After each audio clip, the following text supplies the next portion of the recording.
Tomato আর চিংড়ি মাছ ভাপা গরম ভাতে এই রেসিপিটা যে কেউ বাড়িতে আসবে বানিয়ে দাও। টাইম লাগবে মাত্র 7 থেকে 8 মিনিট। বাড়িতে চিংড়ি মাছ থাকবে প্রশংসা পাবে, প্রশংসা। হাই এভরিওয়ান, আমি উমা বলছি ওমস কুকিং ল্যাব থেকে। সবাই ভালো আছো তো? একটা জিভে জল আনা সহজ পদ্ধতি। চিংড়ি মাছ, ছোট চিংড়ি মাছ, যে কোনো চিংড়ি মাছ নিয়ে নাও। বেশি বড় নিলে কিন্তু টেস্টটা পাবে না। চিংড়ি মাছগুলোকে প্রথমে নুন হলুদ মাখিয়ে একটু ম্যারিনেট করে নিতে হবে। সাইডে সরিয়ে রেখে আমরা কিছু সবজি কেটে নেব।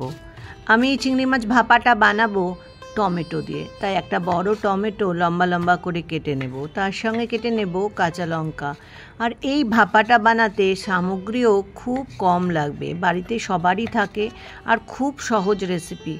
যাকেই বানিয়ে দেবে না এক থালা ভাত কিন্তু এই ভাপাটা দিয়েই, চিংড়ি ভাপাটা দিয়েই খেয়ে ফেলবে আর রেসিপি জানতে চাইবে। কাঁচা লঙ্কা বেশ কিছুটা কেটে নিলাম।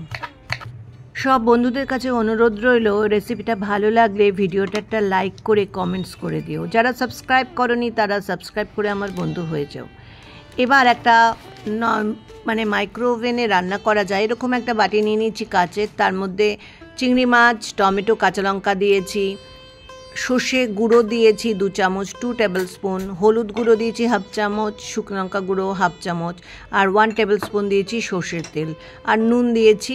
আর পুরো এটা ভালো করে মেখে নিয়ে এটাকে রেস্টে রাখতে হবে 15-20 মিনিট। কারণ সর্ষেটা আমি এখানে পাউডার দিয়েছি। তোমরা যদি আগে থেকে সর্ষে পাউডারটা নিয়ে জলে একটু গুলে রেখে দাও তাহলে রান্না করতে টাইম লাগবে না। এবার অল্প জল দিয়ে এটাকে দেখো যেভাবে দেখাচ্ছি সেই রকম অল্প জল দিয়ে এটা মেখে নেবে আর উপর থেকে একটু সর্ষের তেল দিয়ে দেবে। ব্যাস, এটাকে এবার 7 মিনিট মাইক্রোওভেনে রান্না করে নাও। কাঁচা লঙ্কা যতটাই দেবে যতটা তোমরা ঝাল খেতে পছন্দ করো। এইভাবে মাইক্রোওভেনে এটা 7 মিনিট পুরো আমি রান্না করেছি। ব্যাস, তাতেই চিংড়ি মাছ সেদ্ধ হয়ে গেছে। আর খাবার সময় উপর থেকে গরম গরম একদম একটুখানি সর্ষের তেল, কাঁচা সর্ষের তেল দিয়ে এটা গরম ভাতে পরিবেশন করো। আহা কি দারুণ!